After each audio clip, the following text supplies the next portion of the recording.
We still don't get paid what I believe we're worth. I had secretly been wanting to try health coaching. Women have been dropping out. Your body is the next frontier of liberation. You have to monetize. We buy into this idea that anyone can do this. Your body becomes proof.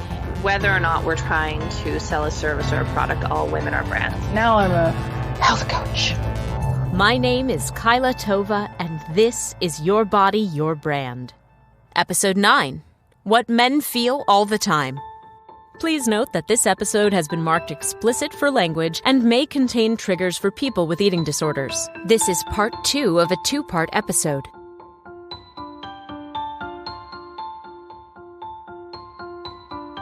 When we last left off with Brenda Swan, she was getting into multi-level marketing. She and her husband downsized into an RV and moved into an area with a lower cost of living. Yet that didn't help her solve all of her economic problems, and she was anxious for a passive income stream to help her with her transition. So supplements totally make me feel skeezy. Oh my God, yeah. And that's cheap and like a liar. And I think having gone through all this trauma and all these different things that I've put myself through, because at the end of the day, that's really what I did it.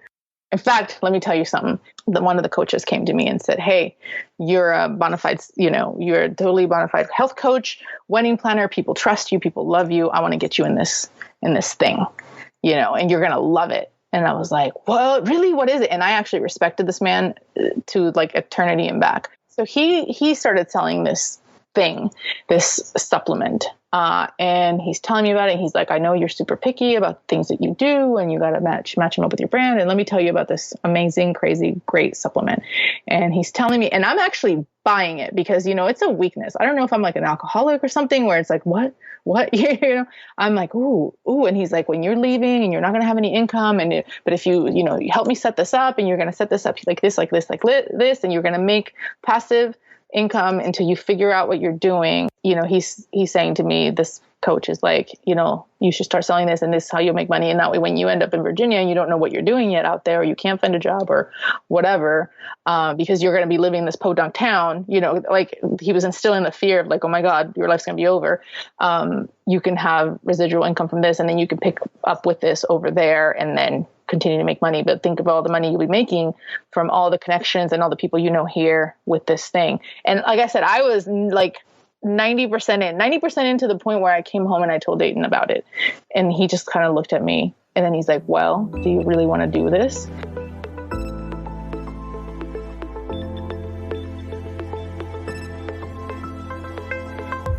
For Brenda, the answer was probably yes. With debt hanging over her head and the fear of not having an income when she moved, this multi-level marketing opportunity seemed like a timely godsend. And because she knew, liked, and trusted the coach who was selling her on the opportunity, she had confidence that it could be a good fit. That is, until...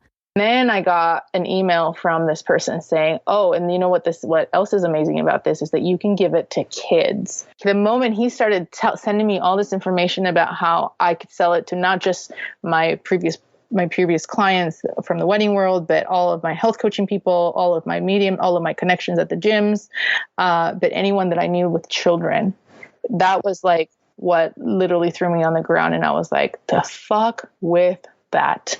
How like it was like a wake up call, wait a minute, what? Brenda was especially nauseated by the idea of selling to children because she had spent the summer before moving running a fitness program for kids. She spent her time trying to instill healthy behaviors and mindsets in her young charges, and the idea of pushing a diet supplement on them crossed a line. The money factor was a major consideration, but not major enough to sway Brenda into joining a company that exploited her connections to other people's children. But that doesn't mean that she didn't think twice about her decision. By the way, when I talked to the supposedly like the guy that launched this amazing super supplement, I said, I want to talk to him and I want to understand where this stuff is coming from. One of the things he said to me, Brenda, this is salt. Salt is from the earth. Like, that's literally what he said to me. And I was like, no, this isn't just salt. What about all these other ingredients? I'm like, okay, you lost me, but I was still being swayed by the money. because I still need to make money. I need to make a living. I need to pay my bills. I need to pay my loans. I need to pay for the RV. I still need to financially be able to support myself and feed myself and put clothes on my back. And then I said, no, I'm not joining this MLM. I'm not joining this MLM. And I'm not going to tell you that I don't sometimes look at the people that are participating in it, that were in my circle, that are like, look at me, high roller, I'm making all this money, But I can tell you that when it made its way over here to the East Coast and to the people that I've met here in the same sort of realm, like at least in my gym and some other people that I've made, military spouses and friends, like we're also a huge target, which is also why a lot of people would come to me, because if they didn't want my brides, they wanted my military spouses, my military spouse friends. It's like, no, you're not preying on my people. Fuck off.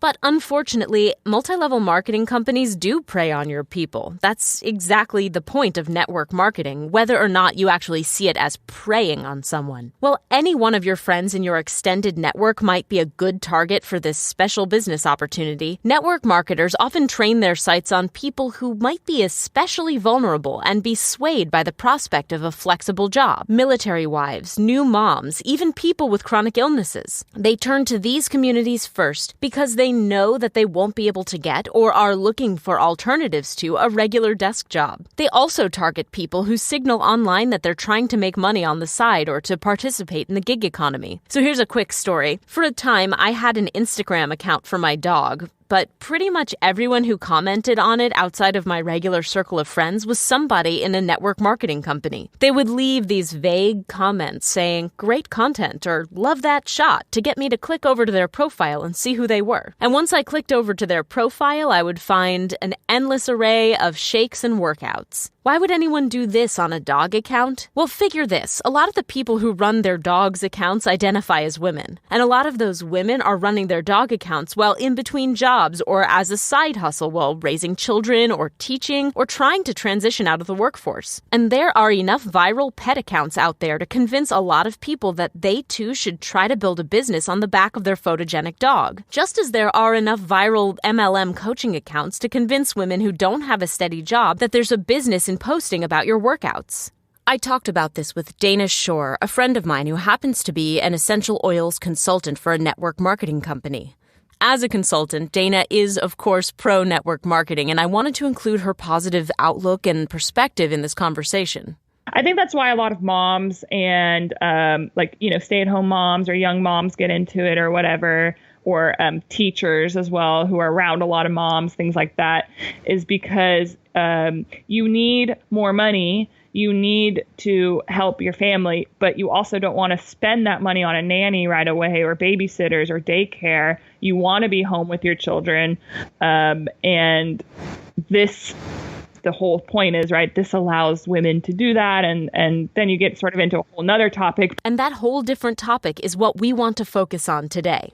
Being a mom, being a teacher, being a military spouse, being a domestic worker or a retail salesperson, or even an artist, being unable to make ends meet because you're being paid or not for quote-unquote women's work means living a life that feels undervalued by capitalist standards. But multi-level marketing, like health coaching and personal training, seems to offer another route. Especially in the case of health-focused MLMs, you can literally wake up, work out, and then go about your day, and every moment that you're using a product, posting to social channels, or lifting up your downline, you're potentially getting paid for inspiring people. You don't have to go back to school for a STEM degree or an MBA or learn to code. You can be considered worthy of not only running your own business, but also gaining the social capital that comes from making a living as a public inspiration, which is generally reserved for people who show up in the Fortune 500. You get access to a life that feels impossible by any other standard. It was actually my conversation with Dana that helped me realize what this episode really needed to be about. And I just want to say before we dive into it, how much I appreciate people like Dana for being forthcoming about their experiences, even when we don't necessarily agree about the business model. I think we need to be having more conversations like this one if we want to be able to understand one another and work toward developing solutions that help women find ways to obtain value in a lopsided economy without being exploited. I'll also say that Dana isn't a stay-at-home mom, a military wife, or a care worker. She's a middle-class woman with a college degree who very quickly realized that working in tech wasn't all it was cracked up to be. Here, I'll let her tell you in her own words. I moved out to California because my boyfriend at the time was accepted to grad school out here. He's now my husband, so that worked out. That was a good little risk to take. But I moved out here. I didn't know anyone. It took me about a month to get, it took me almost 3 months to get a job. I had a college degree, honors, all that good stuff, but it still took me a little while. And I got a job at a startup accelerator, and I was actually really excited about it. It was my first real big, adult job out of college. I had done a few internships during college, but this was really the first in and out of an office every day. And things about it I enjoyed. Of course, I liked being around people, and a lot of the people, my direct supervisor was awesome. And some of the stuff we were doing, I was really interested in. This whole startup world was kind of new to me, coming from Texas. It was very Bay Area, very Silicon Valley, so that was kind of interesting.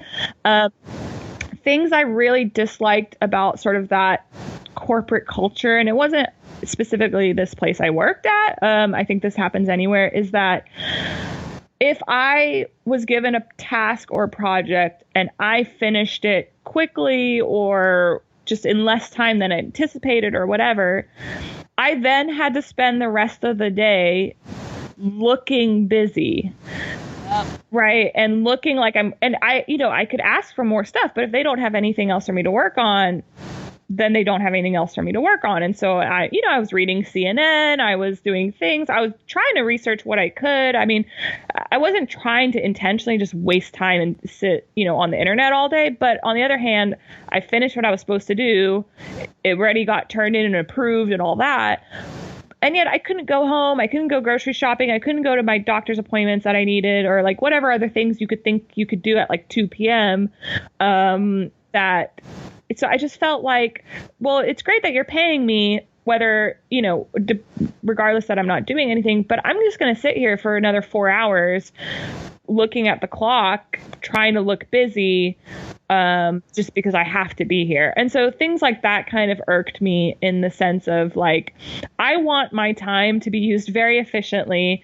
And if I feel like I could be doing other things during that time, I'd much rather do that, assuming you're not slacking, assuming you're actually getting your work done, right? So that kind of always, didn't gel with me. And then the other thing was just that I feel like if you have one or two bad coworkers, it can really affect your life. I mean, it can really, really burden you. You come home, you're grumpy or sad or frustrated with something one of them said to you or something they did that day, and you have to go see them again the next day. And, I feel like if your week is only 7 days and only 2 of those days are good days and 5 of them you're in misery, that's just no way to live. And of course, you got to do what you got to do to pay the bills, and people have much worse jobs, right? We're talking about, sitting in a nice air conditioned office. It's obviously on the scale of terrible life things. It's nothing bad, but it's just also we only have one life, and I'm coming home every day about to cry because of coworkers, or just because I was bored, or just because I was so stressed out from being bored or whatever. It just wasn't gelling with me. And so I think a lot of people, in this generation specifically, a lot of people are kind of I don't want to go sit in an office for 9 hours a day and work, or try to look like I'm working if I don't have any work, and then go home again. And really the only day I really enjoy is Saturday, because Sunday is great, but Sunday I'm thinking about Monday. And, so it's I think nowadays, and that's why I feel like there is a nice big influx of, we call them the younger generation of network marketers coming in, 16, 17, 18. Some maybe aren't even going to college, because what does college do? It puts you into debt, and you may or may not get a job. It's not a for sure guarantee as it used to be, right? You go to college, you graduate college, you get a job, and that's kind of the path. But nowadays, that's not even really that for sure, with the economy and everything going on and blah, blah, blah. And so a lot of people are well, I don't want to go, hundreds of $1,000s into debt and then also maybe not have a job at the end of it or get a job that I hate or whatever, what are some other options? I want to be able to travel. I want to be able to work when I want to work. If I'm awake at 3 a.m., I want to work at 3 a.m. I don't want to have to worry that I have to get up at 5 a.m., things like that. So we like to talk a lot about like freedom.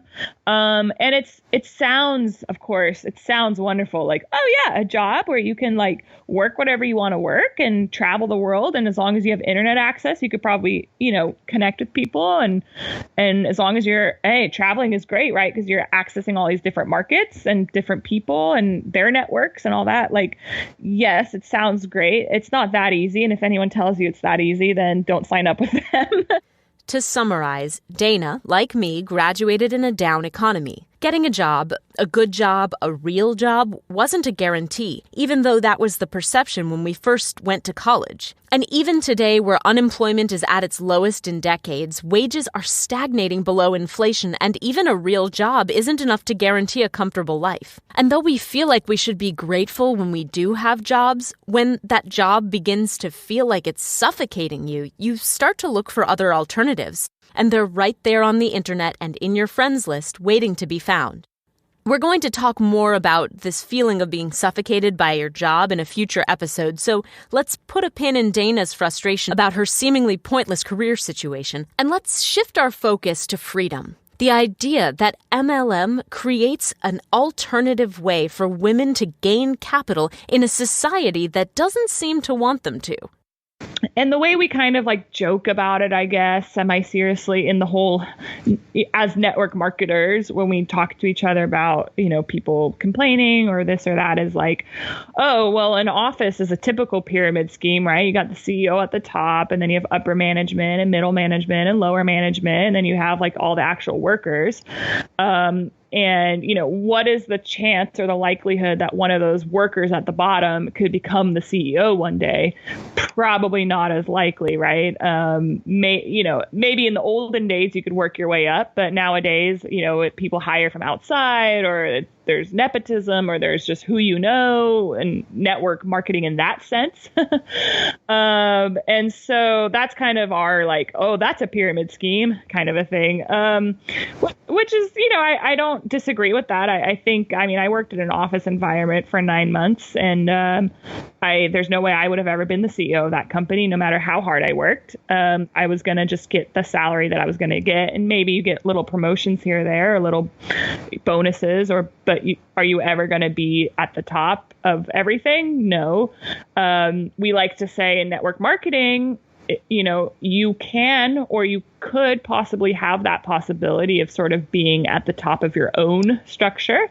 Of course, there's people above you who will benefit off of you, but that doesn't affect your income. Okay, again, to clarify, a pyramid scheme is a very specific and illegal business model, and while the pyramid shape of a corporate office may seem like a good comparison or a joke, as it is for Dana, it's not quite a one-to-one. However, Dana's got a really good point. What's the likelihood of becoming the CEO of a corporation or a startup when you're working in the marketing department as an individual contributor? There aren't a lot of pathways to the top, even if you were to literally devote every waking moment to your job. If you want to be an entrepreneur, if you want to have that kind of an income, you have to get out and start your own successful thing. MLM seems to offer something of a handicap. You can be the CEO of your own business, but you also have help. You have a quote-unquote proven business model behind you. You don't have to make a product or get VC or angel funding. You get a catalog, an upline, and often a lot of mentorship and support. So while MLM may not be a recipe for instant success, it at least appears on the surface to be a better alternative to the status quo. And there are enough success stories out there that they obscure the many more stories of struggle or failure. If you can do it, if you can put in the work and the time and get there, it is possible. And I've seen that. I'm on the path. Like I said, I don't want to lie to anyone. This isn't my one salary right now. So I can't say I'm living off of it, but I feel like I'm on the path to. And I know a lot of people who are very wealthy now. I personally know them because of network marketing. And they were single moms, they were teachers, they were a husband and wife duo, whatever the story is. A famous one, she's getting very well known in our company. She was on, she had, I think, 3 or 4 children already, and they were on food stamps and living in like motels with cockroaches and no electricity up in the north where it was really cold and things like that. And now they are making probably, I don't know, 6 figures easily, high 6 figures. And in fact, they now do this thing where they call it reverse tithing. They actually give back 90% to their community and stuff like that, which is really crazy to think about, going from food stamps to now to having enough to where they really only need to live on 10% of it. And so, these are great stories. And obviously, I can probably hear all the eye rolling from maybe people listening right now. But that's kind of why people get pulled in, right? Because of stories like this. And it's not necessarily the norm. But on the other hand, I'm more likely to become like one of those people than I am to become the CEO of Microsoft or, whatever, right? So I'd much rather put my time and energy into something that's possible and tangible, and I can see it happening in front of me every single day.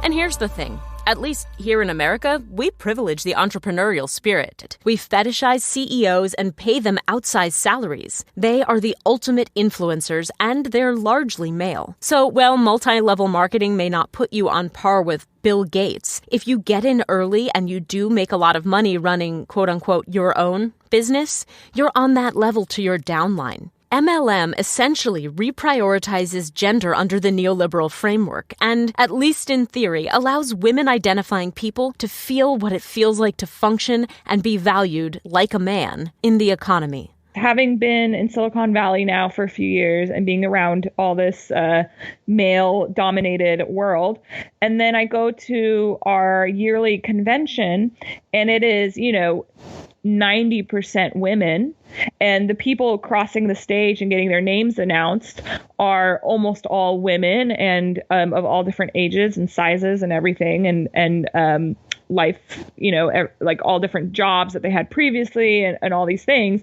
That was actually really cool to see because I was like, is this what men feel all the time? Like, oh my God, like everyone's like the guys, there were actually workshops where the men could go and listen. We had some that were called like supporting your wife in her, essential oil business. And because that is an issue, like suddenly the wife becomes the major breadwinner, and then a lot of men have an issue like dealing with that or handling what that means for their, marriage or whatever. And so our company really tries to keep people together and get the men involved because, yes, it is primarily women who will start these like home-based businesses, especially when it's like oils or leggings or, things that are just maybe more female-oriented from the get-go.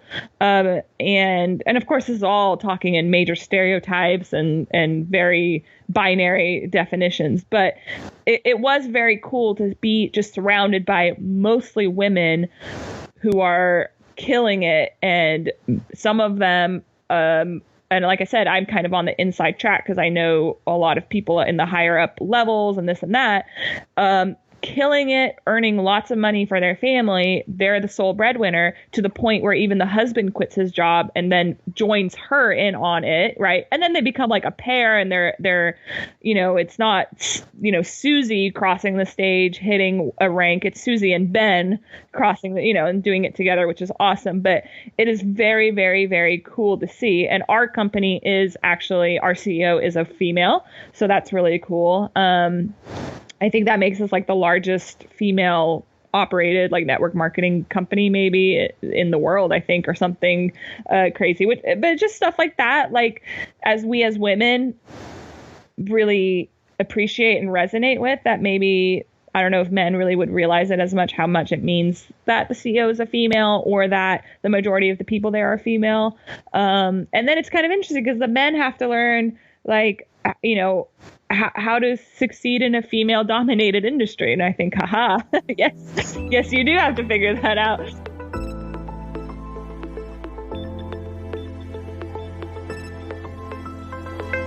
Being surrounded by women means that MLM provides an environment that feels different from the typical male-dominated office structure. Whether it's real or manufactured, there's a sense of community support and collaboration that pervades the language and ethos of multi-level marketing in ways that even open office plans could never hope to imitate.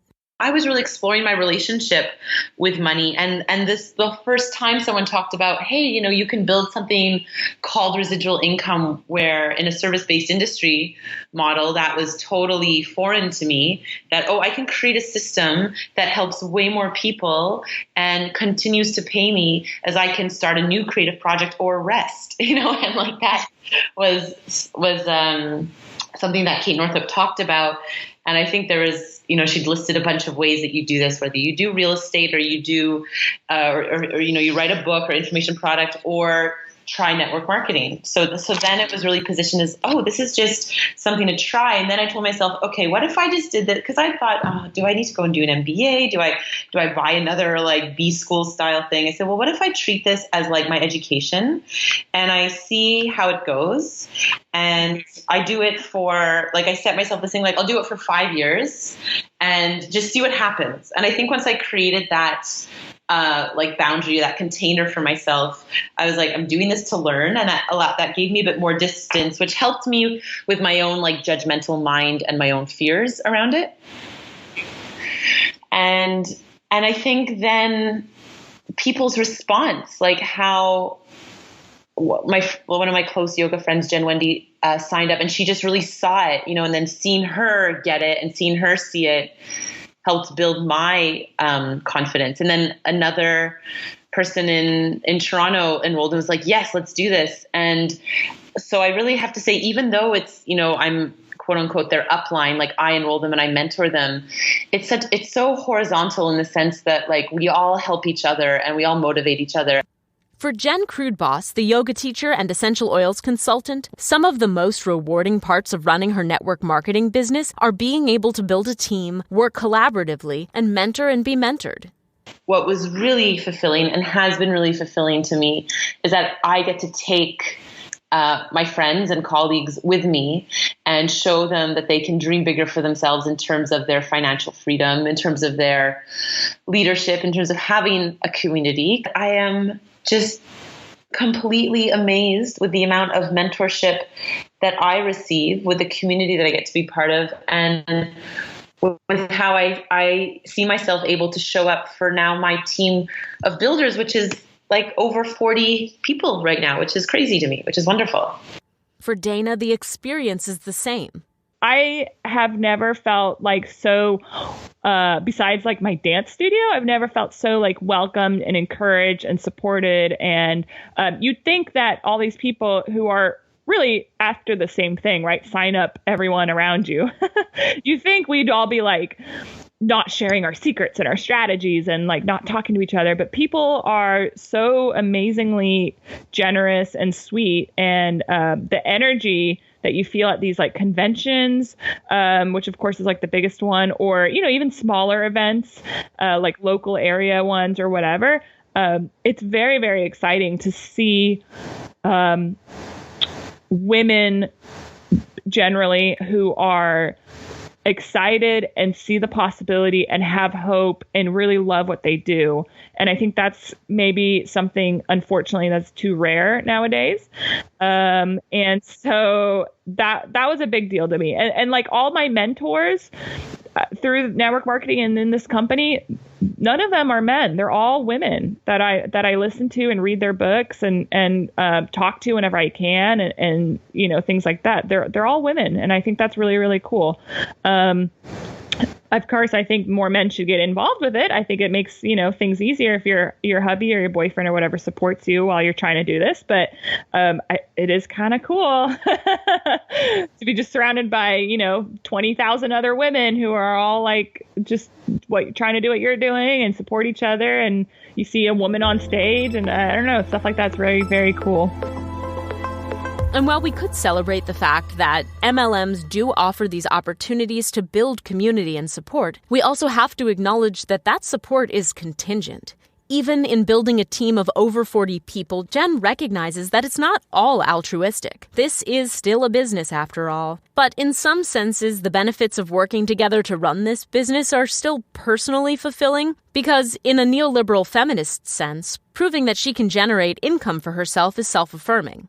I mean, first of all, just the new belief that it's like, oh, I can actually create a structure where I can feel like I can be earning more income than I ever thought I could, and I could have a family, and I could take this activist training, and I can travel here. Like, just that has shifted my confidence so much.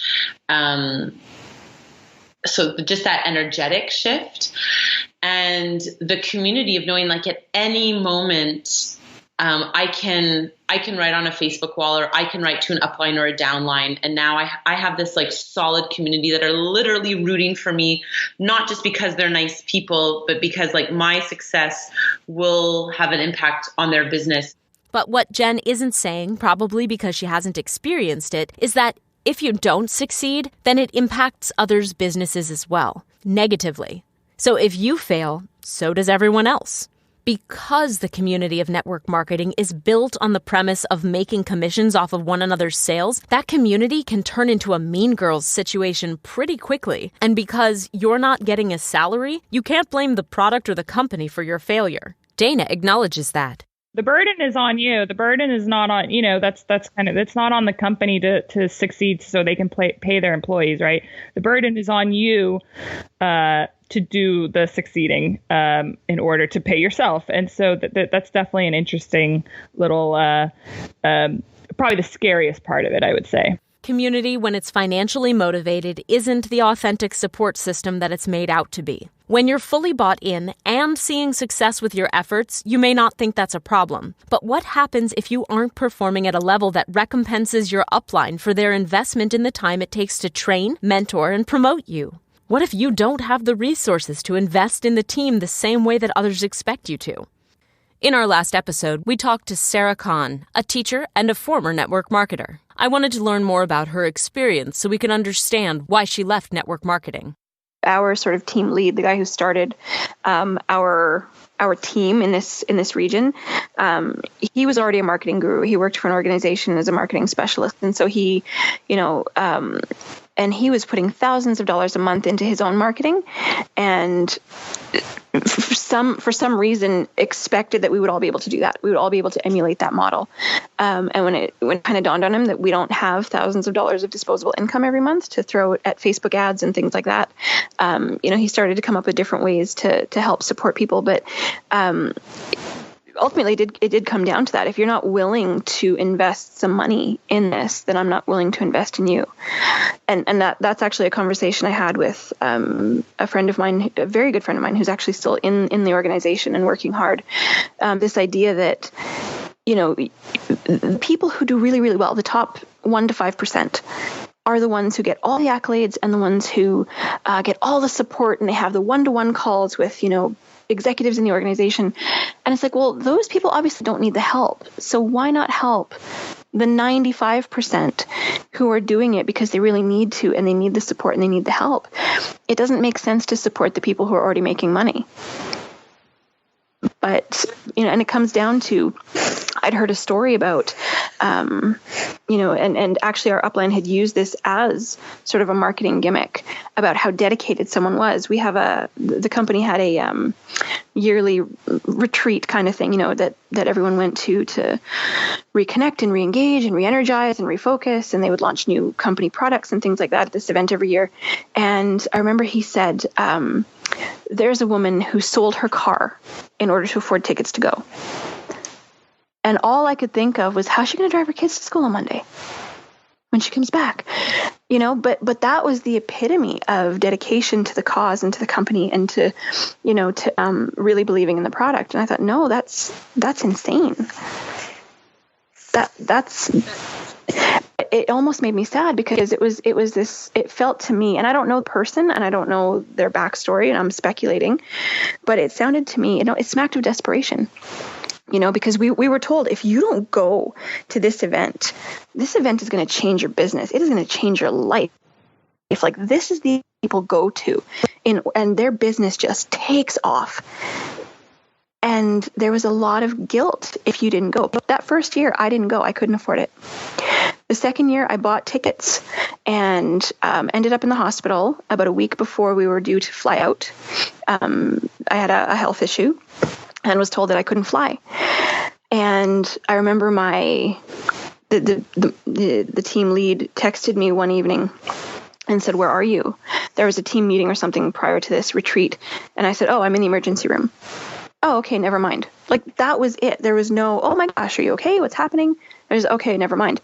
And when I didn't go, that was for me the turning point. That's where I was suddenly not involved, not included in a lot of things because I didn't go to the retreat. I didn't, and it boggles my mind to this day, how you can go from being flavor of the month because you're earning money and you're buying into the marketing and, you're doing everything right.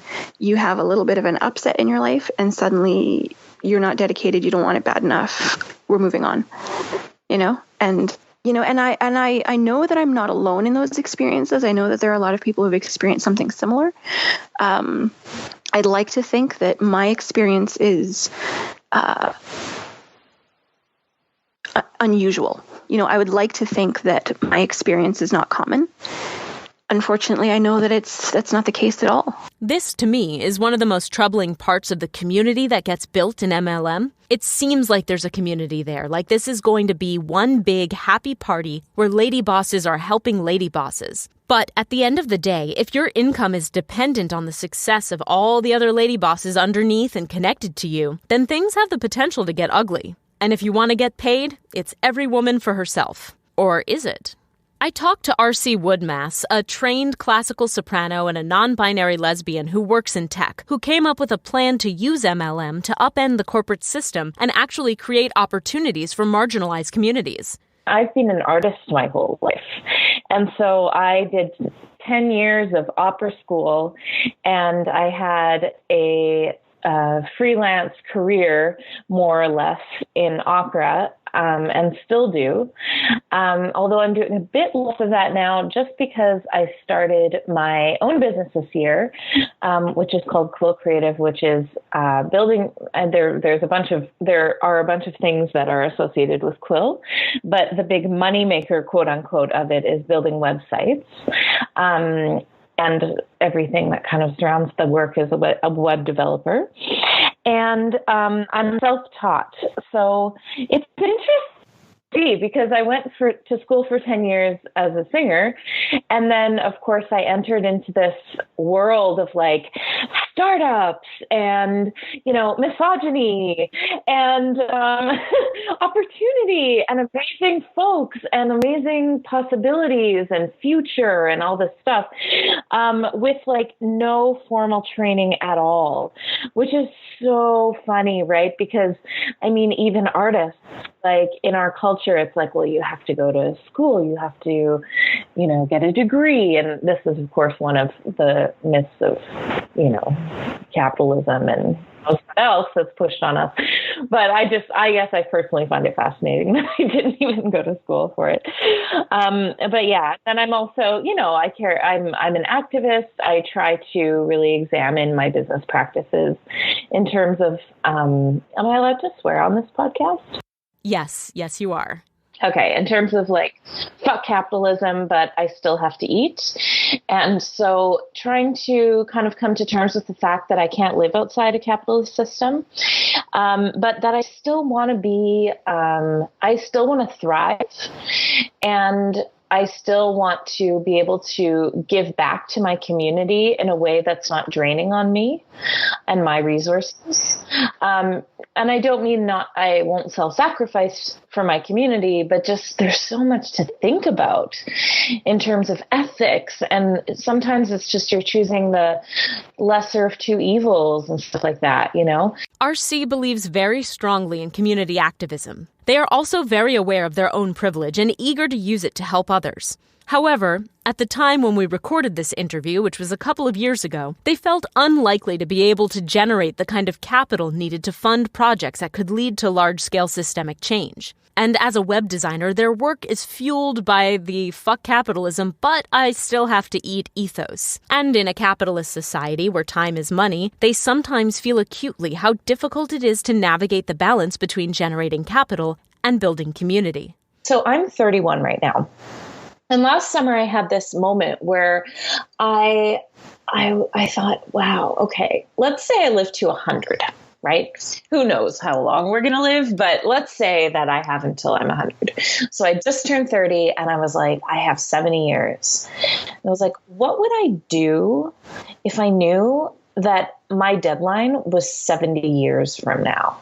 That I could build some sort of movement or project or complete some sort of task or make some small change that would take, that the deadline isn't 1 month, 2 months from now, like it is for websites, or, you know, a year or two from now, like opera, but 70 years. What could I accomplish in 70 years? And by accomplish, I don't mean like, what could I put on my resume? What could I be remembered by? You know, what kind of like wealth could I generate? That's not what I mean. I mean, like, what kind of community could I build in 70 years? If I thought that if I saw my friendships and the people in my lives, Freudian slip or something, the people in my life as people that, you know, we're all in this together. We have a lifetime. We have 70 years. We have 50 years. We have 30 years. We have even 5, you know, if we're a bit older. Like what could we dream of? And I think sometimes time is such a strange thing. I have a hard time imagining large amounts of time, and I also have trouble imagining large amounts of money.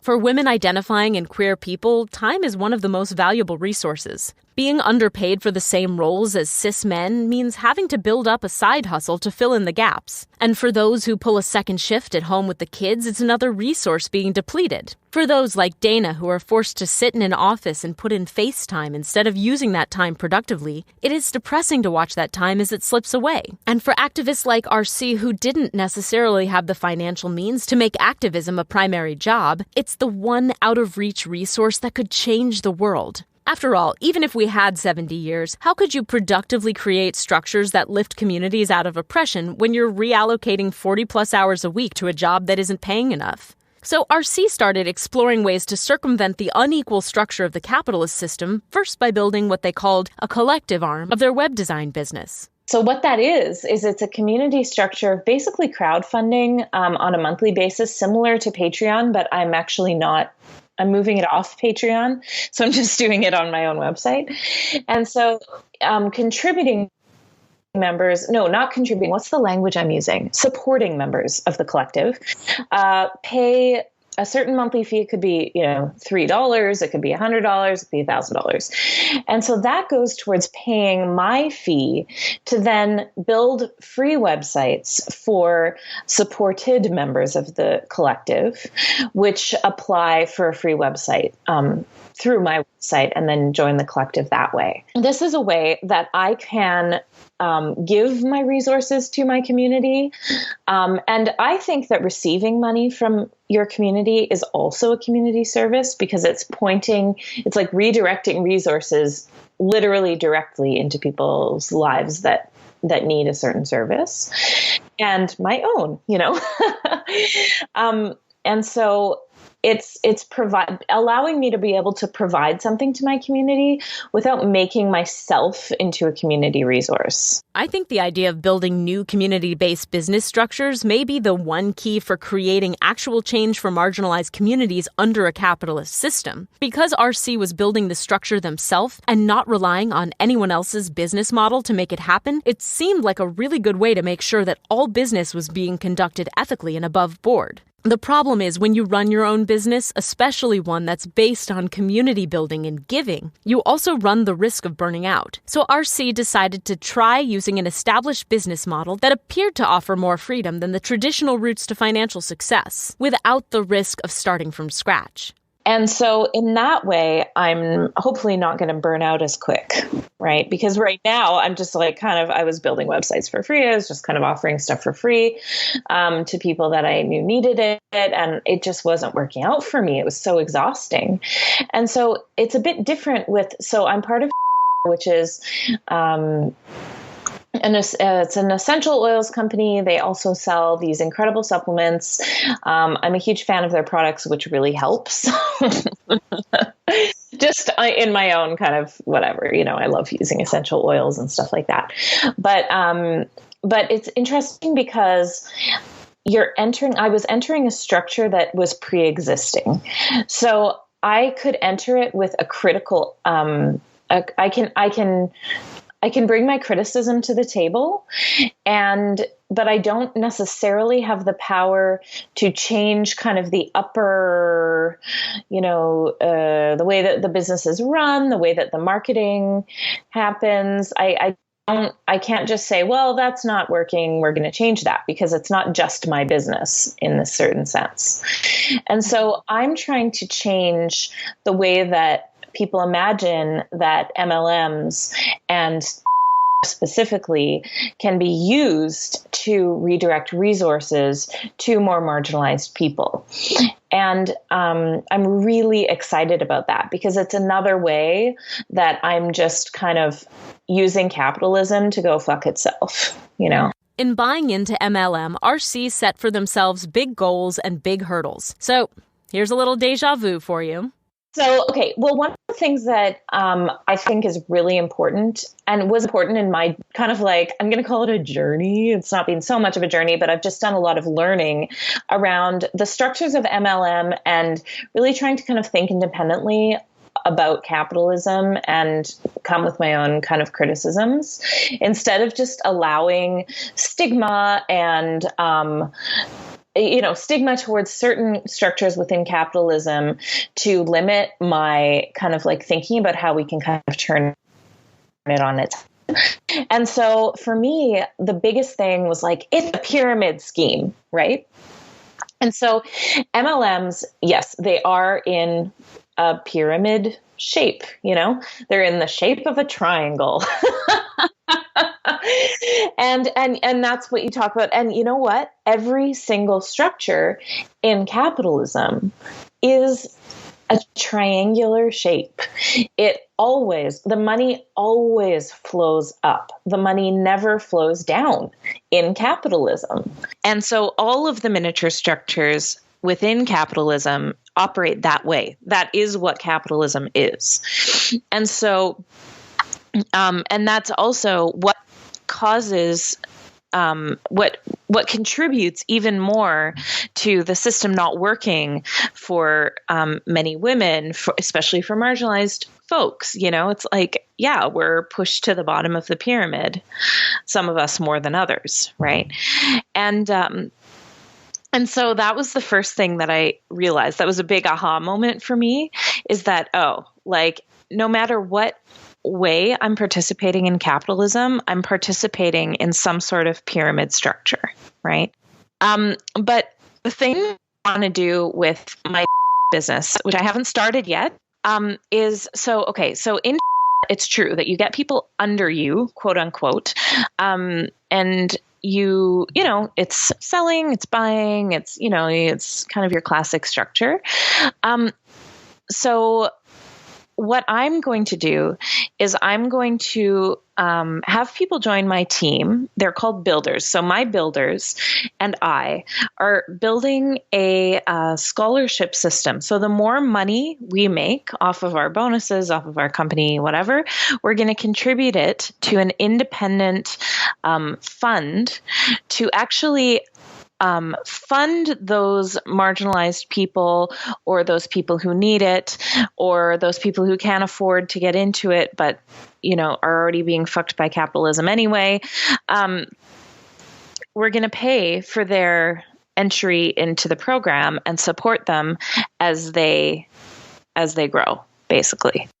I should take a moment here to mention that while MLM is often seen as a middle-class, white lady-centered business, MLMs are especially exploitative in marginalized communities. Because they offer the promise of making fast cash if only you invest, some people feel like they have to put their life savings or their credit on the line to get started. Many MLMs require that you also buy a certain amount of the product for yourself every single month just to prove you're active. For someone who can come up with the cash or whose partner or parents can bail them out, that's a lot less of a risk, even if it is still exploitative of those whose businesses aren't actually solvent. So RC's reimagining of allocating business funds sounds like it could have been a really great idea, at least in theory, if not in practice. It would, of course, require buy-in from everyone on the team, which would mean overcoming the idea that your business is an entrepreneurial endeavor to line your own pockets. And it requires that you're generating enough revenue that you can line your own pockets first in the first place. For the record, RC is no longer with that MLM company. Instead, they decided to invest their time and energy into turning their collective, Quill Creative, into Queer IT,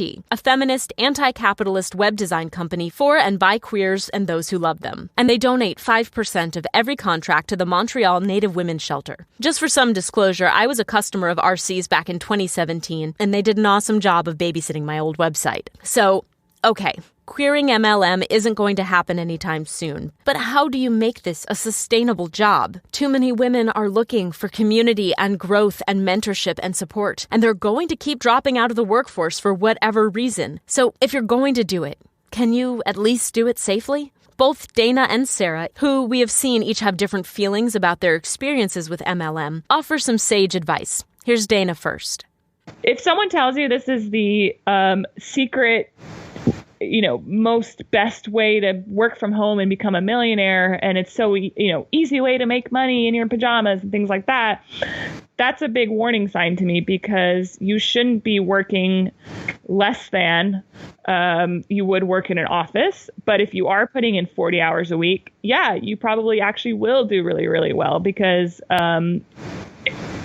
instead of signing up for a job or, getting a job and day one you come in and you start working your hours every day, but you get that income right away, basically, right? You don't have to earn that. You don't have to work through it. That's more of a typical job. But with network marketing, you don't have that guaranteed salary from day one, right? You have to build it up yourself. And so I warn people, like, look, you may or may not make any money for a few months. It just depends on how much time you're putting in. But on the flip side, when you put in more time, you also get more results. That's a thing that's been shown over and over again. There's trends on it. I'm not afraid to say that. I think it's very true. And so, some people like having the safety and security of they can go to work, and whether or not they only spend 1 hour actually working and the rest of the time they're on Reddit or whatever, or they're, lunch hour and this and cheesing it at the,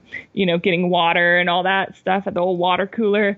Some people like the fact that they can do that and just have their salary no matter what. But I think what network marketing does, it attracts people who, want to put in the work. They're not afraid of working, but they also want to get results that sort of correlate with that same amount of time put in. And so that's kind of the cool thing, is like, if you have a really busy week with your life, doctor's appointments and children and husbands and whatever, there's, pipe breaks in your house and you just have so much going on, you can not work more that, you could work less that week, and it may or may not reflect in your paycheck a little bit, but you have the flexibility. You don't have to ask for time off. You don't have to do all these other things that maybe in a traditional office setting you would. mostly I think people should keep their day job until they really are making a high enough income, just because I think that's the smart thing to do. But at some point, as they say, you might have to quit or retire your day job to sort of take the next step in your journey, in your network marketing journey. Let's call it, really cheesy line, but you shouldn't do that until that salary is the same or even more, right? And here's Sarah. I know that my personal experience with MLM hasn't been incredibly positive. Having said that, I've met wonderful people, and I still have, very strong friendships with a few of them. I think what's important is, before you jump into any MLM situation, really do the research for yourself. Find out exactly how the business itself works, and try not to get caught up in the hype and the marketing and the promises, because they're not what are going to carry you through. MLM works for some people. It doesn't for others, but it's something that you genuinely want to try. Like I said, do that research first. See what sort of monetary commitment it's going to require from you on a monthly basis, what kind of time commitment it's going to require from you on a monthly basis. And don't listen to the person who's actually selling you the account. Talk to other people who are already doing it, people who don't have a vested interest in you becoming part of that company. Read experiences, read blogs, find out as much as you can about, how do these people make money? Is it really as easy as they say? Am I going to have to send annoying emails to friends and family members and potentially alienate them if they don't, sign up and support me? Really get to know about the company first. You might be surprised. It might be, the thing for you, and it might absolutely work, and more power to you if it does. But if it's not for you, at least you have found out before you've made several thousands of dollars worth of investment. Because aside from maybe, 1 or 2% of people, I honestly don't think there are people that are involved in the company that I was involved in who are actually making a profit. I do wonder about that, because if I look back now, I don't think I made any money. I think I broke even at the end of it all. And this is after 3 years of involvement in it. So yeah, do the research, independent research, and be completely honest with yourself about whether this is something that you are comfortable doing. Because at the end of the day, it's a sales job. And if you're not comfortable selling, it might not be the thing for you. So let me repeat, it is a sales job. As much as consultants will try to sell you on the lifestyle aspects or the possibility of freedom, that lifestyle, it's only accessible to the few at the top. Just as there are overcompensated CEOs in the pyramid-shaped structure of corporate America, so are there undercompensated individual salespeople crowding the bottom of the MLM ladder. Or, But because MLM promises that you'll get what men feel all the time, whether or not it says that explicitly, a lot of women are willing to take the risk, even if it means taking on the stigma of being that annoying lady in your Facebook mentions and becoming a product of a product. For Brenda, the hardest thing about choosing to keep selling? Not having to be apologetic. Like that, I think, has been the hardest thing for me with MLM. Like I used to start my spiel with, I didn't want to do this because I know it's sales. Instead of like, actually, I did want to do this. I chose to do this. I believe in this. And I'm doing it because 1, it helps me make money. And 2, it's something that I can speak to. When I was 16 and was selling men's jeans at Sears, like, I didn't know what the hell, I wasn't a man, but I was selling jeans to men. And I would tell them like, oh, look, the 501 jeans have listed on the seat and the 505 jeans are a zipper. And, so like you have knowledge and you can speak to it and then you sell it, and like nothing wrong with that. Yet somehow you carry the shame around with you, that it's that you can't, MLMs are awful and you're an awful human being and you're uneducated or dumb or something, whatever. Find something negative about why you sell it. And then everybody hates you on Facebook because you're always posting about it. And, it's just like, but dude, I'm just trying to make money to make a car payment. I'm trying to make money. I'm trying, because I do live in a podunk town where I do have a Western traditional job. But guess what? I am in a place where the minimum wage is $7. So when I'm over here making $15 an hour, and that's a lot of money for this job in this place, but it's not actually a lot of money to pay a mortgage or to just have bare necessities, like, what the hell am I supposed to do? You know, like what, and, you know, I don't need you to help me feel ashamed for selling my MLM, my freaking chucking at you my sunscreen that's safe. Like, if you don't want to buy it, don't buy it.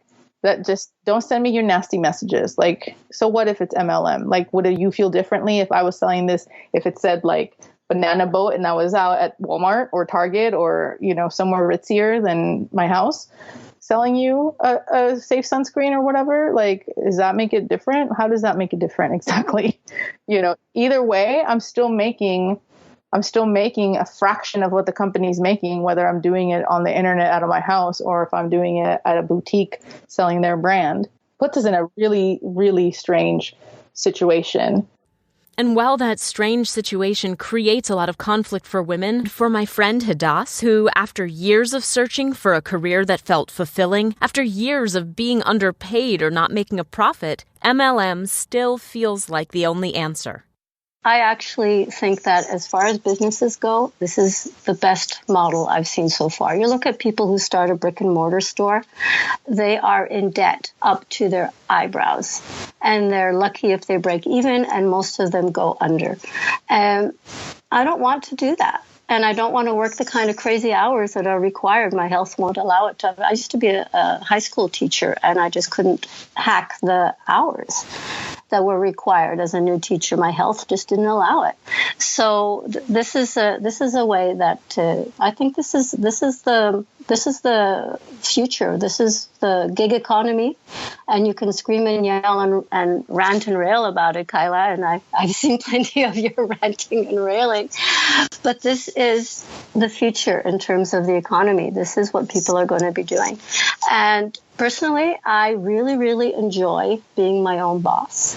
I really, really enjoy being in charge of my own time. It's easy to be smug about MLM if you've left one or never been persuaded to join one. But this, what Hadass just said, is why I don't think it's productive to simply rehash all of the reasons why one might consider this business model exploitative, or to try to convince current members that they're unlikely to strike it rich. While investigative reporting into corrupt business practices is important, I don't think it's likely to change an MLM consultant's mind. For people like Dana and Hadass, for whom their careers offered little hope of growth or advancement. For people like RC and Jen, for whom owning a small business meant taking a big risk and hoping to avoid burnout. For people like Sarah and Brenda, who needed a flexible way to supplement their income and pay the bills, MLM appeared to be the only answer. MLM gets a bad rap, and deservedly so in my opinion. However, I get it now.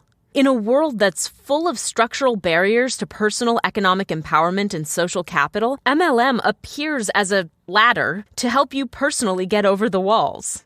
And in the corporate world, where friendships are forged over shared misery around bureaucracy and office politics, MLM offers a more positive view of community building at work. And for women who know that their jobs are not and may never be enough, MLM has enough success stories to fill their heads with hope and possibility. It's not just multi-level marketing that I'm concerned about, though. It's an extreme and highly visible example. But as I mentioned in the first MLM episode, it's the canary in the coal mine, and that mine is filled with women who are getting certifications from the Institute for Integrative Nutrition, the National Academy of Sports Medicine, and the Yoga Alliance.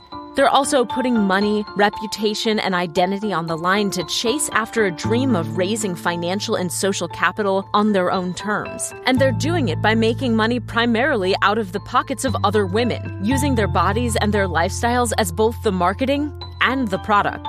Look, I get it. I've been there personally. I still wonder if my life would have been better if I hadn't let my personal trainer certification lapse, or if I had left my marketing job in San Francisco to become a trainer at Equinox like I'd planned. And later, I gave my all to health coaching, including my entire savings account, on the belief that success was just a few more dollars or a few more hours hustling away. I was as bought in on my coaching practice as Hadass is on her network marketing company. The only difference was who was making money off of me and the way that they did it. The social media companies I paid for posting tools, the podcast hosting websites, Facebook's ads department, and the coaching companies that certified me. No, it's not a pyramid, but it's just as cursed a business model. In the end, only a few people actually profit, and a lot of us who have given our all to the belief that the only way to break through the glass ceiling is to just go outside, end up with nothing to show for our efforts. So in our next episode, we're going to inspect that glass ceiling a little more closely to understand why the answer to breaking through isn't necessarily to leave it behind entirely, nor is it to lean into it harder.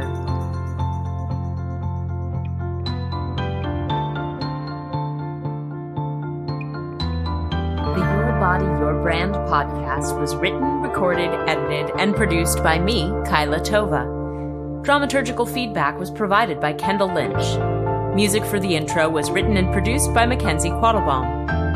Concept photography for the website, social media, and podcast cover art was taken by Riza Scott of RF Scott Imagery. As always, to support this independent, ad-free podcast and help us develop a season 2, please consider becoming a patron.